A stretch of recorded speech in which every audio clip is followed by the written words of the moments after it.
Bonjour et bienvenue au webinaire d'aujourd'hui sur pourquoi le traitement du langage naturel est une technologie clé de l'intelligence artificielle à maîtriser dans votre entreprise. Je suis Camille Guégan, responsable de compte au sein du groupe NEOS dans la région du Québec. Avant de commencer, je vous précise quelques détails.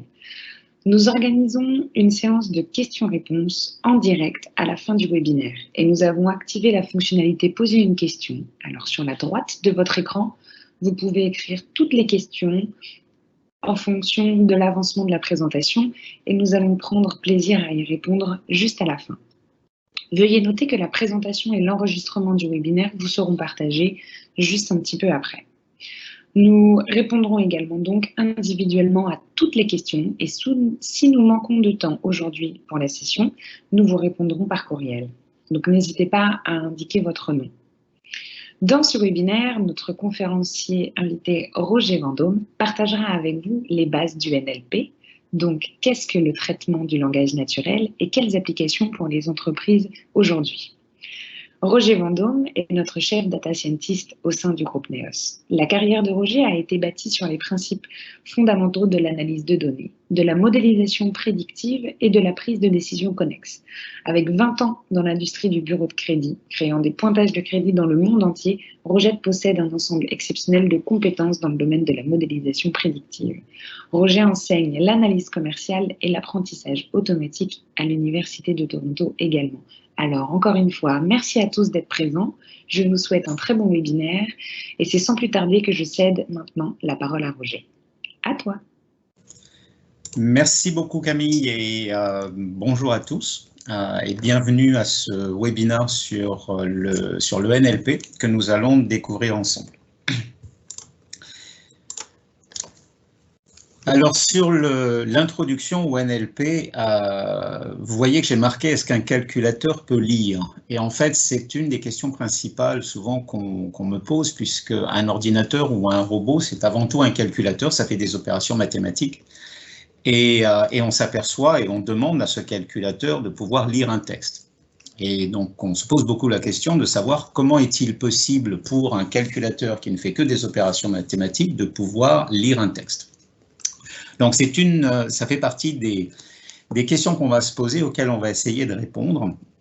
Je vais d'abord, pendant les premières minutes, comme je le fais d'habitude lors de toutes les présentations qui ont trait à l'intelligence artificielle, je ferai un petit rappel sur la nature et les définitions de l'intelligence artificielle, de façon à être sûr que nous parlons tous de la même chose et avoir quelques petites définitions au départ. Ensuite, nous verrons les principes du NLP, en particulier savoir comment est-ce que ça fonctionne. On va ouvrir le capot et voir un petit peu ce qui se passe à l'intérieur. Et ensuite, nous parlerons des applications du NLP. Comment est-ce qu'on l'utilise aujourd'hui et quel en est le futur, quelle en est la vision et quelles en sont les utilités. Donc, commençons d'abord par tout simplement un petit rappel sur ce qu'est l'intelligence artificielle. J'ai l'habitude, pour répondre à cette question, de prendre beaucoup de recul. Et on va commencer à se poser une question très très générale sur le principe humain de la prise de décision. Nous, êtres humains, nous devons prendre des décisions pour pouvoir évoluer. Notre évolution est conditionnelle à des prises de décision. Seulement, une prise de décision, ce n'est pas quelque chose de facile. C'est quelque chose qui est souvent difficile pour une seule raison, c'est l'incertitude du futur. Le fait que l'on ne sache pas et que l'on ne saura jamais ce que va être le futur nous condamne à décider dans l'incertitude. Et cette décision dans l'incertitude, sans jamais savoir si on prend la bonne décision, quels vont en être les résultats, crée énormément d'anxiété. Pour combattre cette anxiété, l'être humain, depuis le début des temps, a essayé de savoir ce qu'allait être le futur. Et on a essayé beaucoup de choses. Donc, il y a eu des devins, on a lu dans les astres, on a lu dans les cartes, on a lu dans les boules de cristal, on a lu dans des entrailles d'animaux avant de prendre la mer ou avant de commencer une bataille. On a fait ça pendant des millénaires, jusqu'à une date bien précise, en 1654. En 1654, en France, un mathématicien, Blaise Pascal, pour répondre à un problème de jeu de dés qui lui était posé par un ami à lui, va inventer les probabilités.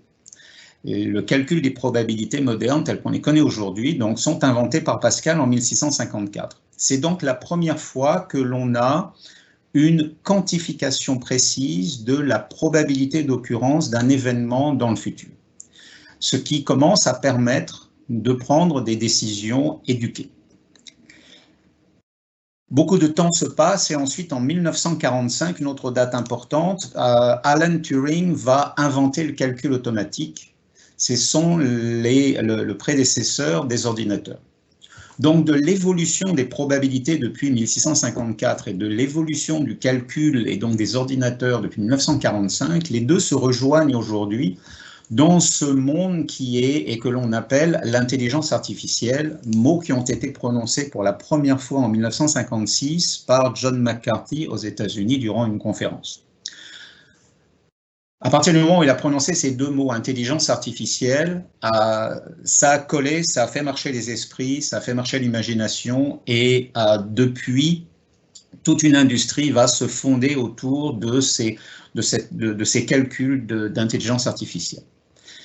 En 1960, début des années 60, on va inventer les réseaux de neurones. Il y a eu quelques essais auparavant, dans la fin des années 50, et on va inventer d'abord le perceptron, qui est le premier réseau de neurones avec deux couches, une couche d'entrée, une couche de sortie. Un réseau de neurones, ça tend à répliquer la fonction dont un cerveau humain fonctionne, avec des couches qui sont composées de nodes ou de neurones. Il y a une couche d'entrée, une couche de sortie, et au milieu, il y a des couches cachées. Quand il y a juste une couche d'entrée, une couche de sortie, c'est l'ancêtre, c'est le perceptron, et puis depuis, on les a améliorés. Une autre date importante, c'est 1980, le début de l'apprentissage automatique, ou qu'on appelle aussi le machine learning. Pourquoi est-ce que c'est tellement important?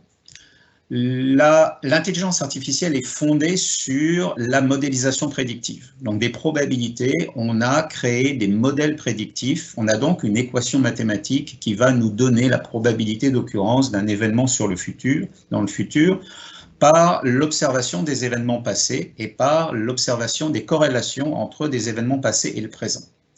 Et on part de l'hypothèse que si un événement dans le passé a une conséquence dans le présent, le même événement dans le présent va avoir la même conséquence dans le futur. Et donc, on va pouvoir mathématiquement les projeter. Ces formules mathématiques ont des paramètres qui sont fondés sur les corrélations observées dans le passé. Le problème, c'est que notre monde évolue. L'univers évolue, notre monde évolue, donc ces corrélations vont évoluer. C'est-à-dire qu'à un moment, cette formulation mathématique va devenir obsolète. Elle ne va plus fonctionner. Et jusqu'à présent, lorsqu'un modèle mathématique est obsolète et ne fonctionne plus, ne prédit plus suffisamment bien, on a toujours été obligé de retourner à la case départ, reprendre des données, refaire des calculs de corrélation et refaire un calcul de modélisation pour avoir un nouveau modèle. Ça demande énormément de temps et de moyens, donc ça coûte cher. Et puis avant qu'on prenne la décision de refaire le modèle, on est en train d'utiliser un modèle qui est quand même obsolète et qui ne fonctionne pas très bien. Au début des années 80, on a inventé un moyen de modifier automatiquement les paramètres de notre équation mathématique du modèle. Donc on crée un autre modèle au-dessus du modèle, avec des hyperparamètres qui vont modéliser les paramètres du modèle et qui vont permettre ainsi, à chaque fois que de nouvelles données arrivent en apprentissage, de reformuler notre modèle initial de façon automatique sans intervention humaine. On a donc un modèle qui s'adapte à l'évolution de son environnement. Et on a donc supprimé la nécessité de refaire des modèles à chaque fois, d'où un gain d'efficacité. On a des modèles qui s'adaptent régulièrement, donc qui restent prédictifs en permanence, et un gain de temps et d'investissement parce qu'on n'a plus à réinvestir dans le recalcul des modèles de façon périodique. Ça a été une véritable révolution dans l'industrie, ça a complètement changé la donne, et maintenant on ne fait pratiquement plus qu'utiliser des modèles en apprentissage automatique. En 2012, arrive ce qu'on appelle l'apprentissage profond, que vous connaissez aussi sous le nom de deep learning. Alors, qu'est-ce que c'est? C'est simplement le fait que lorsque l'on utilise un réseau de neurones, je vous ai dit qu'il y avait des couches, et donc il y a des couches cachées, une couche d'entrée, une couche de sortie et des couches cachées. À partir de 5 couches cachées, donc un total de 7 couches, un réseau de neurones va devenir très instable. Pour une quantité de raisons, il va devenir très difficile à maîtriser. Et à partir de ce moment-là, donc à plus de 7 couches, on va donc dire que ce réseau de neurones avec 7 couches est profond. Donc il y a les réseaux de neurones non profonds, shallow, et des réseaux de neurones profonds à partir de 7 couches. Donc à partir du moment où on utilise un réseau de neurones qui a plus de 7 couches, on parle d'apprentissage profond, donc de deep learning. Donc voilà, le deep learning, ça n'est rien d'autre que l'utilisation d'un réseau de neurones qui a plus de 7 couches. Et peu de temps après, vous voyez qu'on commence donc l'apprentissage profond en 2012, et très rapidement, pour qu'on ait une idée de l'évolution très rapide de cette industrie, en 3 ans, donc en 2015, on a un réseau de neurones qui s'appelle ResNet, qui a 152 couches. Donc, si je vous dis qu'à partir de 7 couches, c'est difficile à maîtriser, 152 couches, on est dans un monde différent, d'une complexité qu'on a beaucoup de mal à s'imaginer quand on ne travaille pas dedans. Et ResNet, lors d'un concours de reconnaissance d'images, va être meilleur que l'être humain à reconnaître une série d'images. Donc en 2015, officiellement, la machine, avec un algorithme de reconnaissance d'images, devient meilleur que l'être humain. Et à partir de là, meilleur que l'être humain à reconnaître des images, à reconnaître des sons, à reconnaître de l'écriture naturelle, etc. Donc 2015 est une date importante et vous voyez que les choses évoluent très très vite. Et donc récemment, on a commencé à parler de choses un petit peu plus complexes. Mais vous voyez qu'on a une évolution dans cette industrie et on a vu une évolution que l'on voit encore sur la façon dont on va traiter les données. Au niveau des profondeurs d'analyse qu'on va utiliser dans la quête de ce savoir qui est la probabilité d'occurrence d'un événement dans le futur, donc qui va nous permettre de prendre une décision éduquée, parce que c'est ça qu'il faut garder en tête, le but c'est toujours le même, le but de l'IA c'est de permettre à un être humain de prendre une décision éduquée ou de la prendre pour lui. On va commencer par des analyses descriptives. Les analyses descriptives, c'est la description du présent. J'ai une situation présente, je vais la décrire avec des distributions de nombres, avec des moyennes, avec des calculs d'écart, un écart type. On va avoir une description du présent. Ensuite, on va passer à l'analyse diagnostique. L'analyse diagnostique va regarder également le passé et on va essayer de faire un lien, une corrélation entre l'observation du passé et l'observation du présent. Est-il possible de trouver dans le passé des explications des situations présentes? Ça, c'est l'analyse diagnostique, c'est le monde du BI, de l'intelligence d'affaires. Mais vous voyez que si on se réfère à notre observation initiale, qui est que le problème fondamental qui rend l'être humain anxieux, c'est la méconnaissance du futur, qui rend la décision difficile, et que pour pouvoir prendre une décision éduquée, il nous faut connaître le futur. L'analyse descriptive qui nous donne le présent et l'analyse diagnostique qui nous donne le passé et le présent ne répondent toujours pas à ce problème-là. Et donc là, on a un mur qu'on va franchir avec l'analyse prédictive. Un mur parce qu'il y a un niveau de complexité largement supérieur, on rentre dans des mathématiques relativement complexes, où on va modéliser le passé et le présent pour avoir une prédiction du futur, une probabilité quantitative de la probabilité d'occurrence d'un événement dans le futur. Et donc, on va dire, qu'est-ce qui va se passer? Et c'est là où, véritablement, on commence à pouvoir répondre aux questions fondamentales et aux besoins de l'humain pour prendre une décision éduquée. Ensuite, on a l'analyse prescriptive. L'analyse prescriptive, c'est mathématiquement la même chose, mais à l'inverse. Si l'analyse prédictive nous dit quel sera le futur pour un présent donné, l'analyse prescriptive va nous dire ce qu'il faut que je change dans mon présent de façon à augmenter la probabilité d'occurrence d'un événement donné dans le futur. Donc, analyse prédictive, j'ai un présent, qu'est-ce qui va se passer dans le futur? Analyse prescriptive, je veux un futur, que dois-je changer dans mon présent pour augmenter cette probabilité? Et puis à la fin, on a les systèmes autonomes, puisque lorsque l'on a une probabilité, cette probabilité va engendrer une décision éduquée, puisqu'on a cette probabilité. Mais on va donc prendre une décision. Si on a la possibilité d'automatiser cette prise de décision, si je sais qu'il y a des règles, si je sais par exemple qu'à chaque fois que la météo me dit qu'il y a plus de 70% de probabilité de pluie, je vais prendre un parapluie, je peux à ce moment-là automatiser l'exécution de la décision. Et si j'automatise l'exécution de la décision, à ce moment-là, j'enlève l'humain de l'acquisition des données jusqu'à l'exécution de la décision. Et là, j'ai véritablement un système autonome. Là, véritablement, on est dans le monde de l'intelligence artificielle. On a retiré l'humain de l'acquisition des données jusqu'à l'exécution de la décision. L'humain, il intervient avant, toujours. Il n'est jamais parti, il est toujours là. Il intervient avant dans la conception et dans la réalisation des programmes et dans leur suivi. Mais pendant l'exécution, sa présence n'est plus nécessaire. On a un système qui est autonome. C'est ce que l'on va voir dans notre contexte, c'est l'ensemble de ces systèmes de prédiction et de systèmes autonomes, et dans un contexte d'apprentissage automatique. Donc l'apprentissage automatique ou le machine learning, laissez-moi mettre mon pointeur, voilà, je vais pouvoir vous montrer, on a des types de modèles qui sont importants parce qu'on va en parler tout à l'heure dans la façon dont on va utiliser le NLP. On a essentiellement des modèles non supervisés et des modèles supervisés. Un modèle non supervisé, la différence entre les deux, c'est est-ce que l'on a une référence dans le passé? Est-ce qu'on a une vérité? Dans l'apprentissage non supervisé, on n'a pas de vérité, on n'a pas de référence dans le passé. On va donc juste donner des observations à un modèle et en général, ce qu'on lui demande de faire, c'est une segmentation. Une segmentation, c'est-à-dire qu'il va prendre toutes ces observations, il va les quantifier et il va faire ce que font tous les modèles, c'est simplement mesurer des distances et comparer les distances entre les différentes observations. Et ce faisant, il va optimiser la séparation de ces observations de façon à avoir des segments qui sont les plus cohérents possibles entre eux et les plus distants possibles entre segments.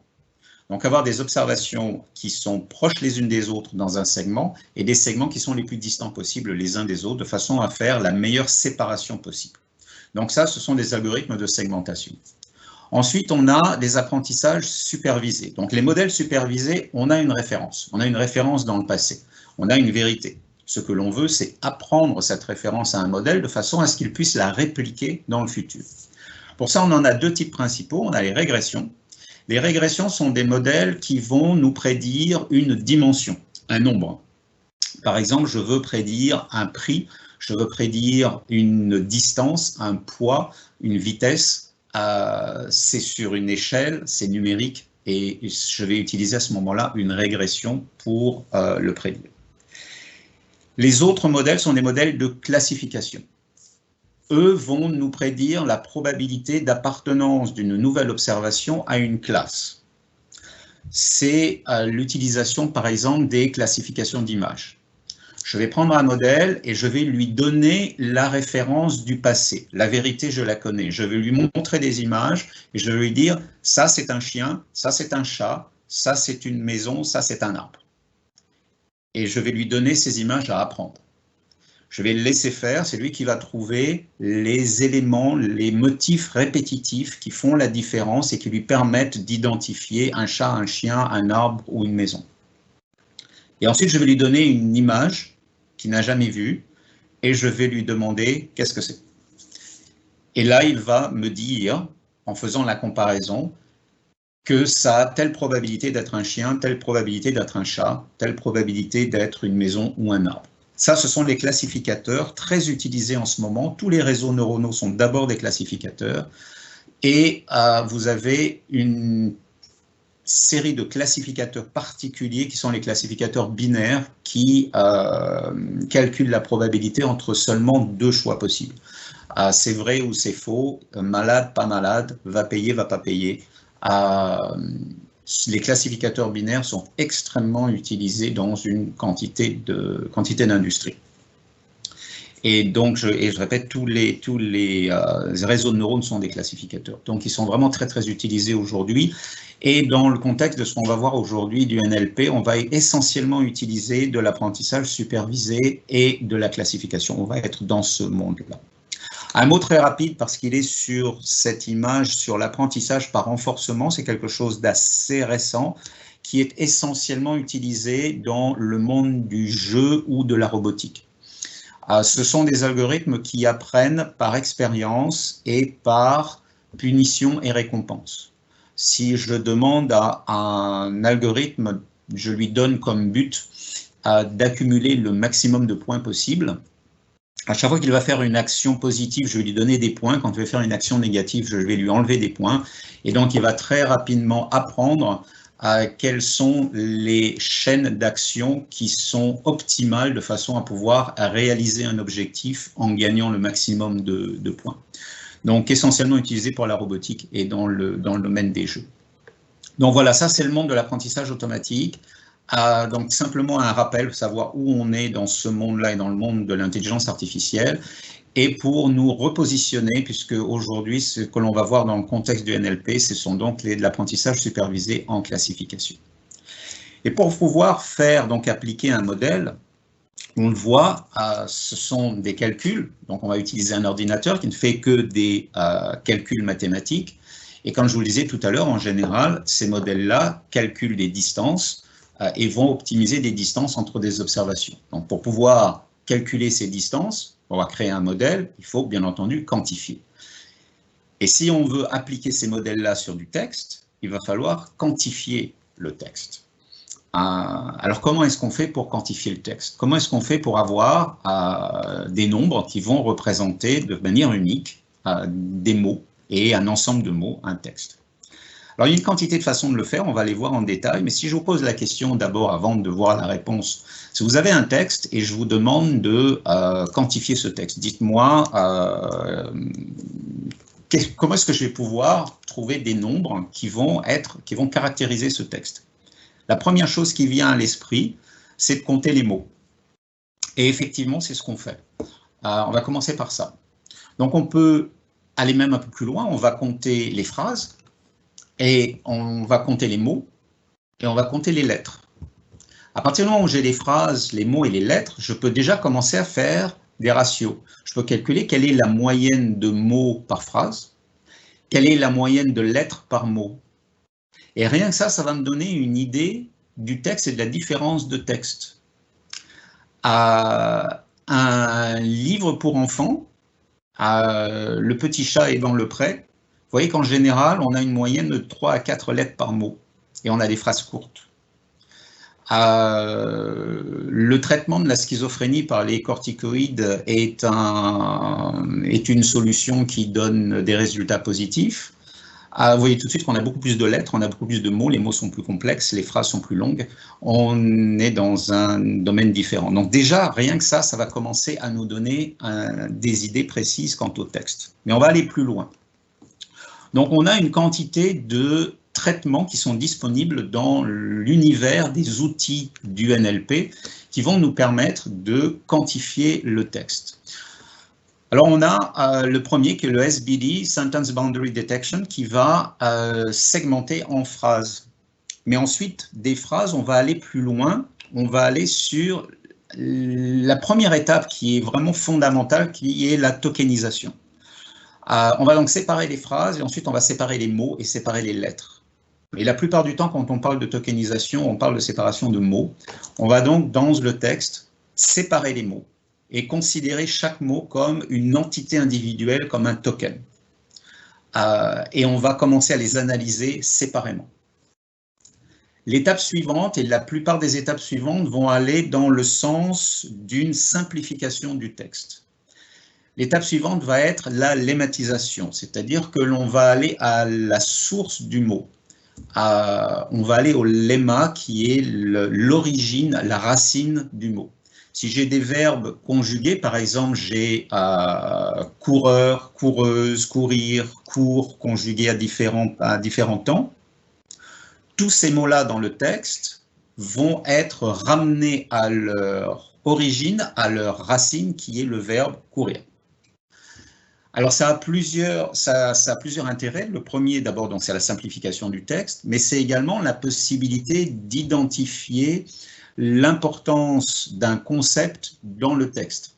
Parce que si j'ai simplement une fois le mot coureur, une fois le mot coureuse, une fois le verbe courir, une fois le verbe courir à différents temps et différentes personnes, je vais avoir l'impression que je n'ai que des mots uniques représentés à chaque fois, alors que j'ai 5 fois le concept de courir. Donc, si je ramène tout ça à sa source, là, j'ai une idée beaucoup plus précise. Je sais que 5 fois dans le texte, j'ai exprimé le concept de courir. Et tout ça va m'amener à la création d'un sac de mots. Le bag of words, le BOW, le sac de mots, c'est donc l'ensemble de ces mots qui vont être mis ensemble dans un fichier avec tous les éléments qui les caractérisent, en particulier leur fréquence d'utilisation dans le texte. On va ensuite appliquer un filtre qui s'appelle les stop words. Les stop words, ce sont les mots qui n'apportent pas de sens particulier au texte. Ce sont tous les mots de liaison, les articles, les liaisons, qui sont très utilisés, représentent à peu près 1/3 du texte.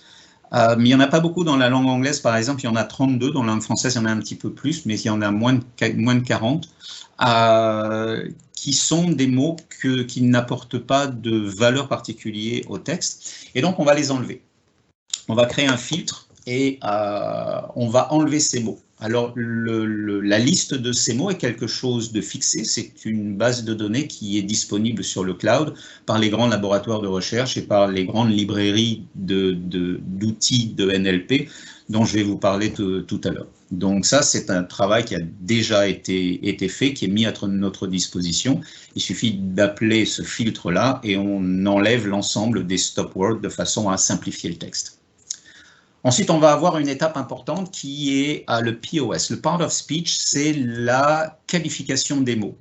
Chaque mot va être qualifié en fonction de ce qu'il est. Est-ce que c'est un nom? Est-ce que c'est un verbe? Est-ce que c'est un adverbe? Est-ce que c'est un article? On va donc avoir une qualification de l'ensemble de ces mots. Et on va aller plus loin ensuite avec un concept qui est relativement nouveau qui s'appelle le NER, le Name Entity Recognition, où on va aller plus loin dans la définition. C'est-à-dire que c'est un verbe, oui, mais est-ce que c'est un verbe transitif ou intransitif? Est-ce que c'est un nom? Oui, mais est-ce que c'est un nom propre? Est-ce que c'est un nom familier? Est-ce que c'est un nom commun? Si c'est un nom propre, est-ce que c'est un nom de personne? Est-ce que c'est un nom de lieu géographique? Etc. Donc, on va être beaucoup plus précis. Et ensuite, on va avoir également non seulement la reconnaissance de la qualification de ces mots, mais leur relation entre eux dans la phrase. Donc, tout ça va être transcrit en nombre pour arriver à la fin, à l'étape la plus complexe qui est la vectorisation. C'est-à-dire qu'un mot et un ensemble de mots, mais chaque mot va être représenté par un vecteur, c'est-à-dire une matrice de nombres, en fonction de la librairie qu'on utilise. On va voir une des librairies qu'on va utiliser et je vais vous montrer un exemple. Chaque mot est représenté par une matrice à 96 dimensions. Donc, il y a 96 nombres dans une matrice vectorielle qui vont identifier et représenter chaque mot. Le mot en lui-même, sa qualification, mais également sa relation avec les mots voisins, son positionnement dans la phrase, sa relation dans la phrase et sa relation dans le texte, sa fréquence d'utilisation, etc. Tout ça va être quantifié dans un vecteur à 96 dimensions. Ça c'est mon chien. Pour effectuer l'ensemble de ces calculs, on va utiliser des librairies donc, qui sont accessibles sur le cloud et qu'en utilisant des langages de programmation comme Python, qu'on va pouvoir appeler. Alors là, je vous ai mis les principales, simplement pour savoir qu'elles existent. On a la première, donc NLTK. NLTK, c'est une des plus anciennes. Elle est très complexe, elle est très précise et elle est essentiellement pour l'apprentissage, l'enseignement, essentiellement utilisée dans les laboratoires de recherche, très rarement utilisée en production dans l'industrie.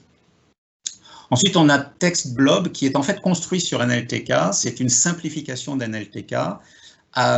C'est bien pour des preuves de concept, c'est bien pour apprendre les rudiments du NLP, mais encore une fois, pas terrible en production. On a une très intéressante qui est Core NLP, de Stanford. L'université de Stanford aux États-Unis a un gros laboratoire de recherche en NLP. Ils sont très en pointe dessus. Et ils ont donc cette librairie qui est disponible, qui est programmée en Java, mais qui a un emballage Python qui la rend facilement accessible, qui est véritablement une référence. Encore un peu complexe, mais qui est une référence. On a surtout très intéressant à Spacy. Spacy est plus récent, mais très largement utilisé et commence à être de plus en plus utilisé. C'est une nouvelle bibliothèque. Mais pourquoi très utilisée? Parce que surtout, elle est simple d'utilisation et elle est très rapide dans son exécution. Donc, son utilisation en production dans l'industrie est favorisée par sa rapidité d'exécution. Alors, elle est simple et elle est rapide, ça veut dire qu'il y a eu quelques simplifications qui ont été faites. Il y a moins de paramètres, donc il y a des choix qui ont été faits par défaut dans la réalisation de Spacy, mais des choix qui fonctionnent bien et qui ne sont pas un problème quand on réalise des projets en production en industrie. Donc, très largement recommandé Spacy. Ensuite, on a une pour mention qui s'appelle GenSim, qui est essentiellement utilisée en modélisation de sujets et détection de similitudes. C'est vraiment très, très précis. Donc, à moins que l'on ne soit dans ce domaine-là, et c'est essentiellement détection de similitudes pour des moteurs de recherche, par exemple, Spacy reste quand même un des meilleurs choix. Donc, si vous êtes débutant en NLP, regardez TextBlob. Si vous voulez faire un peu de recherche, Stanford, c'est pas mal. Si vous voulez mettre en place des produits en industrie, je vous recommande très largement Spacy. Et je vais vous donner des exemples. Donc là, on va voir un petit peu de code. Donc, pas de panique. Il va y avoir quelques codes et quelques chiffres, mais c'est simplement pour vous montrer des exemples, de façon à ce qu'on puisse après parler des applications, puisqu'on va voir ce que l'on fait de tout ça.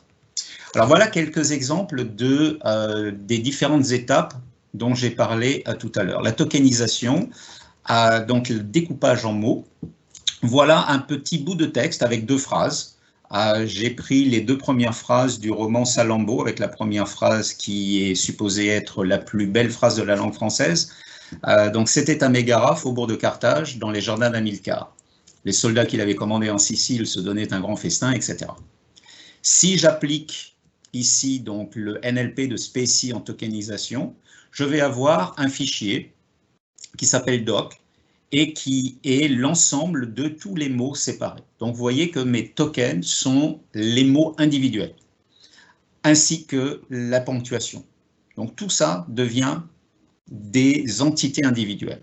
Et ces entités individuelles, donc ces tokens, qui sont chaque mot, je vais commencer à les analyser et à les qualifier et quantifier. Donc, je vais appeler d'autres traitements. Et vous vous souvenez, on a parlé du part of speech et des dépendances. Donc là, je vais avoir une qualification du mot. Était est un auxiliaire. Mégara est un nom propre. Ensuite, j'ai la virgule qui est une ponctuation. Faubourg est un nom, etc. Donc, les est un déterminant. Donc, j'ai toutes ces qualifications de mots qui me sont données au fur et à mesure. Donc ça, c'est le part of speech. Ensuite, je peux visualiser les dépendances entre les mots. Donc, quelle est dans ma phrase la relation des mots les uns avec les autres? Et là, en visuel, je m'aperçois que, en fait, le centre de la phrase, c'est Mégara, que tout va se retrouver relié à ce mot-là, que tout va être dépendant. Donc, ça va me donner une idée de la quantification d'importance des mots dans la phrase, dans cette phrase-là. C'est-à-dire que là, cette quantification de Mégara va être spécifique à son utilisation dans cette phrase-là. Il peut être utilisé de façon différente dans une autre phrase. Donc là, je vais avoir une quantification de dépendance qui est spécifique à l'utilisation du mot dans cette phrase. Ensuite, je vous ai parlé tout à l'heure de la lématisation. Et on va également avoir donc les tags et les stops en même temps. Donc là, si je prends toute une série de traitements de l'ensemble de mes tokens, je vais avoir l'ensemble de la qualification de ces mots. Donc ici, j'ai le rappel du mot, donc de mon token. Le lemma, vous voyez que était devient être. Le POS, donc qui est sa qualification, nom propre, ponctuation, nom, etc. Le tag qui va un petit peu plus loin. Donc par exemple, j'ai nom, mais ici nom, il est de genre masculin, il est singulier. Donc je vais un petit peu plus loin, même les verbes. Ici, donc j'ai mon lemma qui est le verbe être, mais qui me dit qu'il est au singulier à la troisième personne de l'imparfait. Donc là, j'ai véritablement une qualification très précise de l'ensemble des mots et de leur utilisation. Ici, j'ai la dépendance que l'on a vue tout à l'heure, donc la position et la dépendance du mot dans la phrase, donc ça c'est particulier à la phrase. La forme du mot, est-ce que ce sont des lettres représentées par des X, est-ce que ce sont des nombres, combien, est-ce qu'il y a une majuscule avant. Alphanumérique, vrai ou faux. Les ponctuations ne sont pas alphanumériques. Si j'avais eu des nombres à l'intérieur, ça aurait été différent également. Et enfin, les stop words. Donc là, à chaque fois que c'est vrai, ce sont des stop words qui vont être filtrés et qui vont être éliminés de mon fichier final. Donc C apostrophe, était et A, était parce que c'est un auxiliaire et en fait il n'apporte pas énormément de valeur ajoutée dans la phrase. 2 va être enlevé également, dans va être enlevé également. Donc tous ces mots, les stop words vont être enlevés et je vais avoir une phrase qui va être très très simplifiée à la fin. Donc à la fin, je vais avoir une phrase simplifiée, les stop words sont partis, je vais retourner à la source, au lemma, et je vais pouvoir à ce moment-là commencer à vectoriser. Et je vous disais, donc par exemple dans Spacie, on utilise un vecteur à 96 dimensions, donc vous avez ici 96 nombres qui représentent de façon unique le mot faubourg.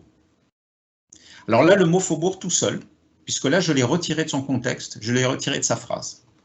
Donc le mot faubourg tout seul va être identifié ici par cette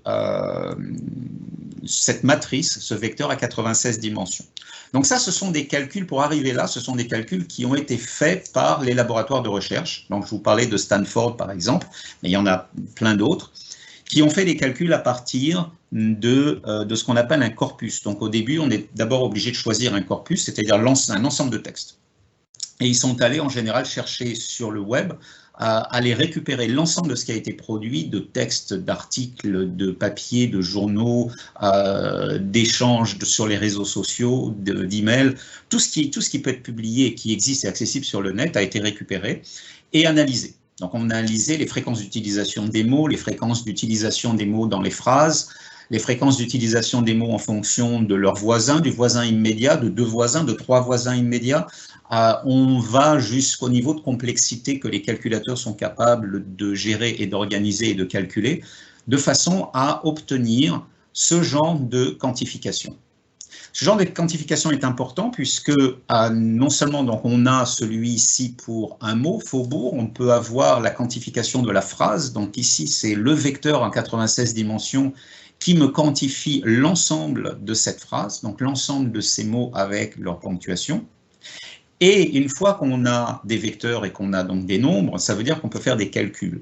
Et la beauté de ça, c'est qu'on peut faire des calculs avec des mots. Donc, pour vous donner un exemple qui est un exemple classique et connu, mais très très drôle, c'est que vous pouvez calculer le vecteur du mot roi, le vecteur du mot homme et le vecteur du mot femme, et vous pouvez faire l'opération vectorielle de roi moins homme plus femme, et vous obtenez un vecteur qui correspond au mot reine.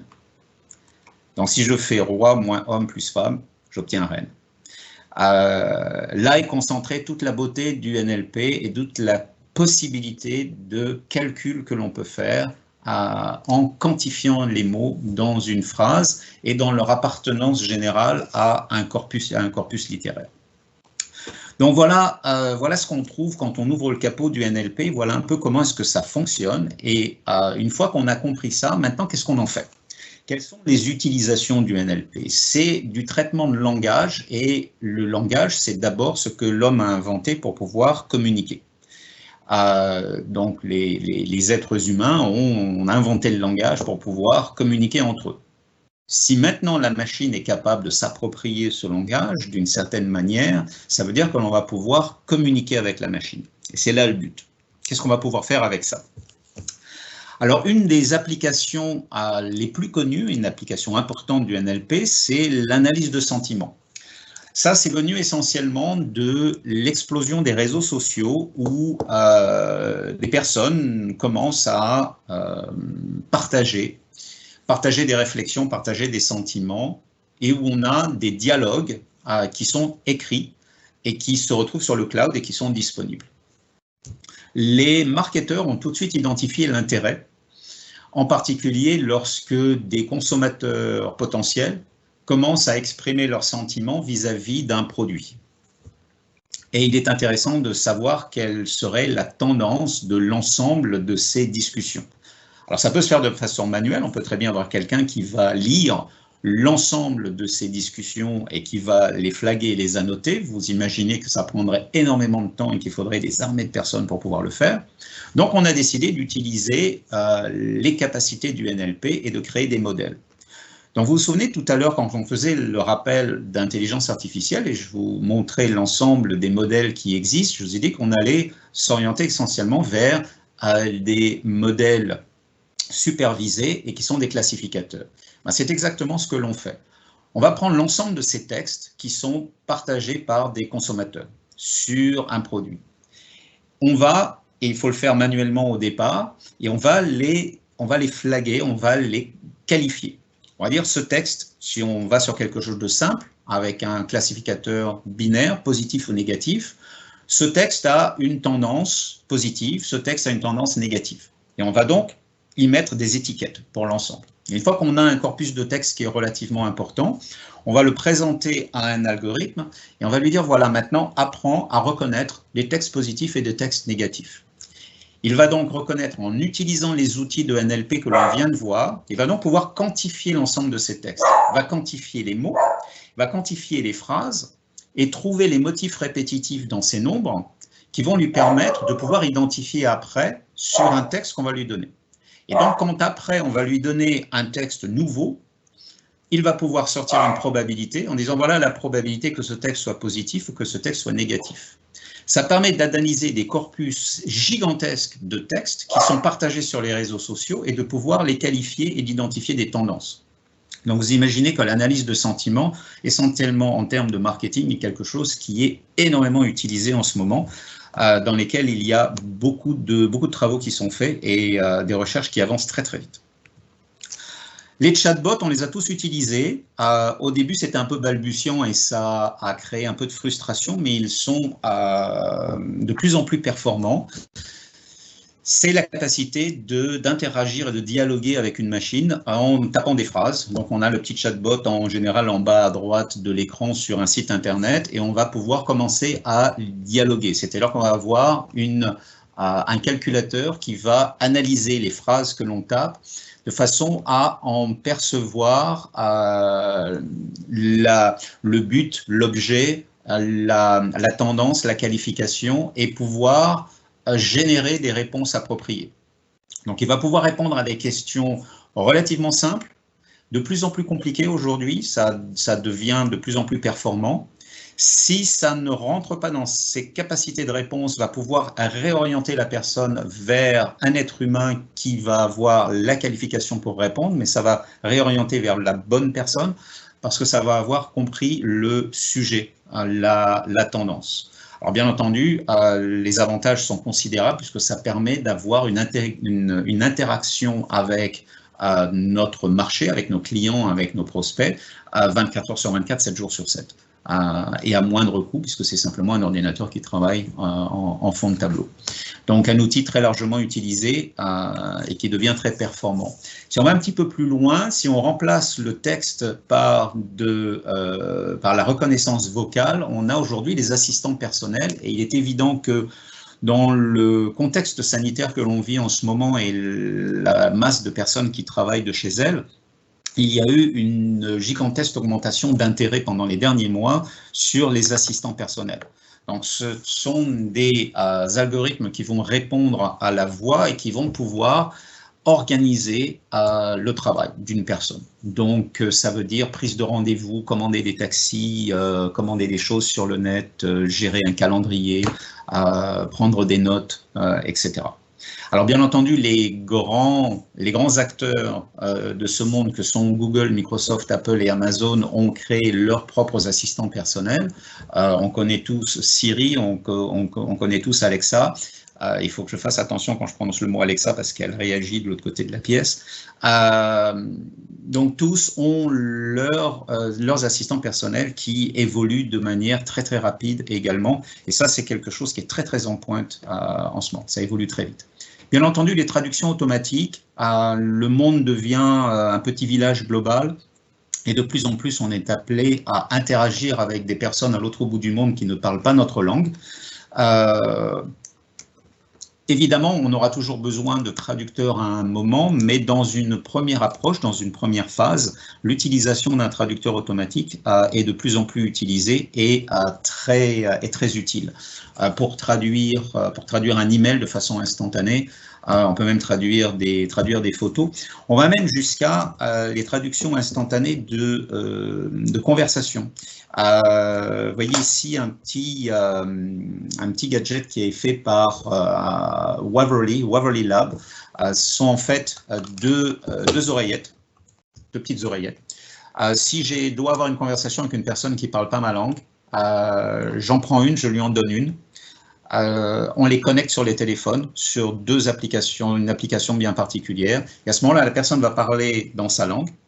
Ça va être enregistré par le téléphone qui va faire une traduction automatique, qui va envoyer la traduction sur mon téléphone et mon téléphone va faire une synthèse vocale que je vais recevoir sur mon oreillette. Et donc, on peut avoir une discussion dans deux langues différentes avec une traduction instantanée des deux. Il faut l'avouer, c'est encore un peu balbutiant, mais ça demande une certaine discipline dans la discussion, de façon à ce qu'on ne se marche pas trop dessus. Mais ça fonctionne. Ça fonctionne et ça fait des progrès énormes en ce moment. Donc voilà pour vous donner une idée de ce que l'on peut faire aujourd'hui avec ça. L'amélioration de la parole au texte, c'est pour tout ce qui est dicté. Et il y a des industries, on pense en particulier à l'industrie de la santé, qui utilise beaucoup la dictée. Vous vous souvenez, vous avez tous vu un médecin qui va parler dans un dictaphone et qui va rédiger, entre guillemets, son rapport sur un dictaphone. Et ensuite, qu'est-ce qu'il fait? Il prend son dictaphone, il le donne à sa secrétaire ou à son assistant qui va tout taper à la machine, donc tout mettre sur un fichier. Donc, ça demande du temps. Ça consomme du temps, de l'énergie, et ce n'était pas forcément nécessaire. Donc aujourd'hui, on a une transcription de la parole au texte qui se fait de façon automatique, qui fonctionne bien, qui fonctionne de mieux en mieux. C'est utilisé non seulement dans la dictée, c'est utilisé dans les prises de notes. On utilise beaucoup de vidéoconférences en ce moment. Vous avez des applications en vidéoconférence qui sont en fait un invité supplémentaire. Donc vous avez une adresse email, vous allez inviter quelqu'un qui est en fait virtuel dans votre conversation et cet algorithme va prendre des notes pendant toute la conversation avec même l'identification des personnes qui parlent. Donc on a le nom des personnes et le texte de ce qui a été dit. On a l'intégralité du texte de la conversation. Très utile à ce niveau-là pour tout ce qui est dicté. La création de sous-titres dans les films également de façon instantanée. Tout ça fonctionne sur cette amélioration de la parole au texte. Enfin, on a l'IVR, la réponse vocale interactive, très utilisée depuis longtemps, qui demandait beaucoup de progrès. On a tous eu nos expériences très frustrantes avec des IVR qui ne vont pas forcément dans la bonne direction et qui ne comprennent absolument rien à ce que l'on dit. Mais ça fait énormément de progrès, beaucoup de progrès en ce moment. Et ça devient très performant. Sur la capacité d'orienter un consommateur, un client vers les bonnes réponses, vers les bons départements. Vous avez même des systèmes qui sont spécialement entraînés pour la désescalade d'un client mécontent. Ça se fait, ça fonctionne. Il y a encore beaucoup de progrès à faire, mais ils se font et ce sont des domaines qui évoluent à pas de géant et très vite. Donc voilà, en guise de conclusion, simplement, le but c'était de faire une petite introduction au NLP parce que c'est très présent en ce moment. Il est difficile de parler aujourd'hui d'intelligence artificielle sans parler du traitement du langage naturel. c'est présent un petit peu partout pour une raison simple, c'est parce que justement ça traite le langage, ça permet donc l'interaction, ça permet le dialogue avec la machine, et à partir de là, ça ouvre des horizons et une vision qui est pratiquement infinie. On n'en est qu'au début, ce sont vraiment les balbutiements. Vous avez vu quelques applications, mais il y en a plein. Ça n'a simplement que la limite de l'imagination. À vous d'y penser et de se dire qu'est-ce qui me manque, comment est-ce que je pourrais interagir avec la machine. Et il sera toujours possible de faire des recherches et d'essayer de voir ce qu'on peut faire. Donc il y a plein de choses à explorer dans l'utilisation, non seulement en B2C mais en B2B. Énormément d'options. Le but étant toujours le même, c'est de pouvoir faire des choix éduqués et au bout du compte, dans notre domaine industriel et commercial, c'est de faire mieux, plus vite et moins cher. Le but est toujours d'avoir un retour sur investissement à la fin et dans le contexte du NLP, les retours sur investissement sont considérables. Puisque au bout du compte, on va avoir une interaction fluide avec la machine. Et quand on se projette un petit peu dans le futur, on imagine, sans aller jusqu'à HAL 9000, mais on peut imaginer effectivement la capacité, la possibilité d'avoir un dialogue fluide et significatif avec une machine. On a déjà les robots de compagnie qui commencent à être utilisés pour les personnes âgées et seules, qui ont la compagnie d'un robot qui est capable d'entretenir une conversation avec une personne de façon sensée. Donc il y a des choses assez remarquables qui sont faites dans ce domaine. Voilà, j'espère que ça aura répondu à certaines de vos questions. S'il y en a d'autres, eh bien, je veux qu'il y en a quelques-unes. Mais Camille, à toi. Oui. Eh bien, écoute, merci Roger pour la présentation. Donc, surtout, n'hésitez pas si vous avez des questions ou des petites précisions, vous pouvez les écrire tout de suite sur le côté droit, donc les questions-réponses. Et effectivement, il y en a deux. Elles se rapprochent, Roger, de Salma, qui nous demande la première question. Je vais te les lire les deuxièmes parce que peut-être que tu vas y voir une corrélation. Donc, la première, c'est est-ce que la vectorisation peut faire appel aux ontologies? Et la deuxième, est-ce qu'il existe des intégrations de RDF, ontologie, dans les librairies NLP présentées pour l'annotation sémantique du texte? Oui. Alors, la réponse, c'est une question précise et technique, merci. La réponse est oui dans les deux cas, parce qu'effectivement, il y a un lien entre les deux questions. Ça dépend des librairies. Specie, comme je le disais tout à l'heure, Specie a fait un certain nombre de raccourcis, donc on va avoir un petit peu plus de mal. En tout cas, si l'analyse est faite en fond de tableau, on n'a pas la possibilité de la paramétrer pour aller dans des paramètres vraiment très précis. Par contre, si vous allez sur NLTK, alors NLTK est tellement puissant et précis qu'effectivement, il y a la possibilité de paramétrer l'ontologie sur l'ensemble du texte. Entre autres, parce qu'on peut aller très loin dans l'analyse sémantique de la langue, de la phrase, du mot dans son contexte d'utilisation, etc. Donc, si c'est un but de recherche et qu'il y a véritablement une analyse très fine à faire, à ce moment-là, je recommanderais NLTK. Mais dans le but de recherche. Encore une fois, NLTK dans un but d'utilisation en production, c'est-à-dire avec des masses de texte et la nécessité d'avoir une réponse rapide, ne va pas forcément donner les meilleurs résultats. C'est long en traitement. Et à ce moment-là, donc plutôt vers Specie. Mais réponse courte, oui. Et NLTK, oui, absolument, avec tous les paramètres possibles, qui sont d'ailleurs assez complexes. Parce que ça va très loin dans l'analyse sémantique de la langue. On peut véritablement peler l'oignon et décortiquer très loin. Eh bien, merci Roger. On ne reçoit pas d'autres questions pour le moment. Donc, si vous n'en avez pas d'autres, écoutez, nous vous remercions chaleureusement d'avoir suivi le webinaire. J'espère qu'il a été à la hauteur de vos attentes, mais je n'en doute pas avec l'expérience de Roger. Donc encore une fois, merci Roger. Nous allons vous fournir la présentation ainsi que l'enregistrement pour que vous puissiez soit le revisionner, soit tout simplement le partager avec certains de vos collègues si vous le souhaitez. Et puis surtout, si vous avez d'autres questions, n'hésitez vraiment pas à nous écrire. Vous avez les coordonnées de mail et sur la présentation, je pense que vous avez reçu le lien par mon email ce matin, donc vous pouvez m'écrire également. Je vais vous souhaiter une excellente journée à tous. Et à merci Camille. Merci Camille et merci à tous et d'avoir également accepté la participation de mon chien qui était un petit peu excité aujourd'hui.